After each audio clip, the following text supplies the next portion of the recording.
Hey guys, and welcome back to my channel. And in this video, we are going to talk about the game Ragnarok: The New World. I've already featured this game previously titled First Look or The First Impression. Now I will give you my review of this game, the good side and also the bad side. So this game is still the pilot testing, or what we call CBT. So what we have here now may change when the developer comes up with a feedback from the community. My first impression with this game is it is redesigned Ragnarok Origin because of the graphics, smoothness and animation and character designs. But the longer I played it, I noticed that there is more of a Ragnarok X vibe. So in my opinion, this is a combined version of ROO and ROX, which for me is okay. I don't hate it actually, since I just want to explore more of these kind of games. Well, since we are here, I'll give you first my good takes. First one is the removal of combat rating. I have read on their Discord admins that they already removed the combat rating, but in the pilot test it will still exist. Maybe on the next testing we will see that it is clearly removed. That is really good, since we don't want these combat ratings numbers popping up. It just sucks and is a form of discrimination in the long run. Second, the graphics is superb. Some of you may not like the vibrant colored world, but some people like me always love it, just like Rose Online and Flight. The graphics are a step up to Ragnarok X in my opinion, and I like it. Third one is the outfit customization. This one is, I think, the most unique feature they have for this game. Once you have that headwear, you can customize its size, placement, and you can even rotate it. It adds flavor into the customization for every character you meet. Good thing the card system here is not broken. What I mean by this is they follow the original attribute of the card from the classic version. But in some cases like new ones, they added or modified it to fit into the gameplay. I really don't like some RO games that modify their cards to the extent that you won't find it rare anymore. So for me, this is good so far. Number 5, the classes here in my opinion have their own unique AoE skills.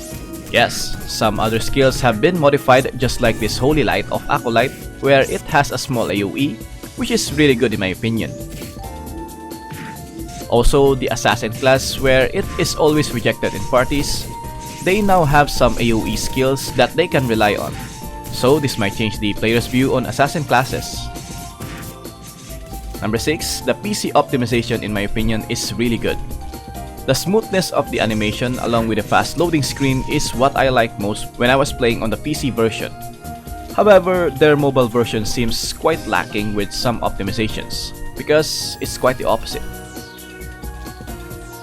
And the last one is the retrieval. When you unlock your dailies and you miss doing it for a day, you can retrieve it but only for 70% of its reward. This is still good in my opinion because not all people have a good amount of time to play some games. Hopefully they can preserve this retrieval even for 2 days straight. That would be nice. Now that I have my good takes, it's time for the bad takes. The first one is the gacha pets and pet system. This one is personal. I don't like this feature in Ragnarok Origin. And now we will get this feature again here in Ragnarok New World. For me, this is really bad because there are very rare pets that you can obtain through the gacha system. And just the same in ROO, these red rarity pets will be broken in the early stages of the game. And it's not fun to be honest. So hopefully, they will tweak this and make the pets more like a utility than a DPS. Next one is the combat attempt. When you reach level 35, you will unlock this feature. It is like Odin's Blessing of ROX if you have played it. Every reset each day, you will gain 3000 healthy battle points, for which every one monster that you kill, you will grant 1 EXP. So 1:1 ratio. Also, you have a maximum of 600 monster extermination points each day after you completed your dailies to 100 activity points. This will be consumed first when you are grinding in the wilds, and it will give you 10 times XP and Zenny rewards per each kill, which is nice. What is missing right here is the quick consumption of the points. Just like what ROMC has, the meteoric chain, for which it will consume 4 times per kill with also 4 times EXP, so that you won't be waiting long enough grinding. Good thing though is they have this offline battle ticket just like in ROMC. You can just hit the offline after selecting the target, and then you log off. Good, right? But remember that this is not ROMC, where the offline battle ticket is free. I'm pretty sure this is obtainable through paywall. So please devs, make this purchasable through F2P currency. In regards to this, the number 3 will be the time-consuming task. Just like what I pointed out, the grinding takes too long to finish already. Much worse if you don't have the offline battle ticket activated. After that, you have many of these tasks that you need to finish for you to maximize the rewards. Not only that, you also have these challenges that some of it are weeklies. And no, we're not finished yet. Check the calendar events and you will see these time-limited events, which for me is very overwhelming and I don't find it healthy, to be honest. Because let's be real, having this many events will burn us out. That's why we like Ragnarok M Classic, because it is very chill to play. You don't need more time-gated events just to make your game stay relevant. That's a bad practice. I hope this will be optimized. Number 4, and probably what I hated the most, is the PvP stats. Yes, they have the PvP stats in this game. You can see it here in the info, and then attribute details. This one. This is the PvP damage, and this is the PvP damage reduction. This is going to ruin the fun in PvP, because whatever you do with your main stat builds, the final output will still be in the PvP stats. I might try explaining this in another video, so we will have a deeper understanding on why this PvP stats sucks in every MMORPG. Number 5, this is also personal take, but I really hate the life skills. I don't like fishing, mining, cooking, gathering, and even house systems. I just don't like these features when I only want the combat of the game. Building character skills and gears, that's just it. Some people may like it, but not for me. The gear system is kinda weird. They have these common ones like enhance, refine, insert cards, and transfer. Then you have this forge where you will upgrade the gear to a different one instead.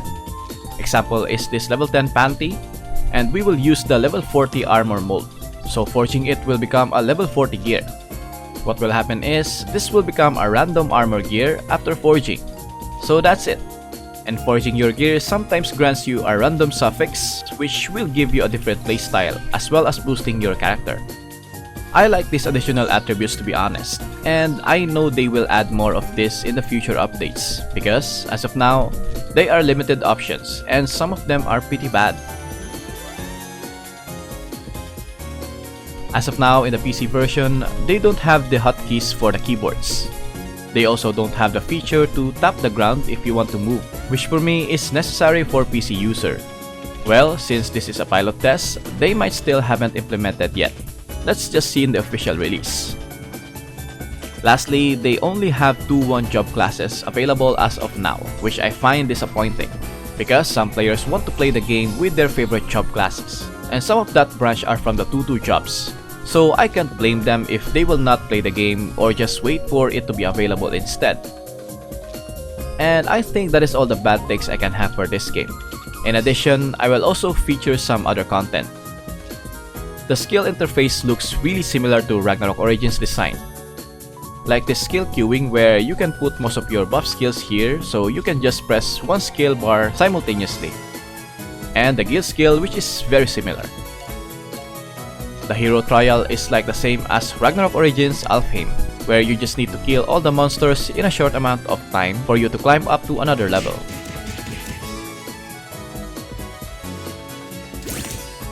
And many more of Ragnarok Origins feature like mini and elite summoning, or what we call the BBDB, or the Bloody Branch and Dead Branch.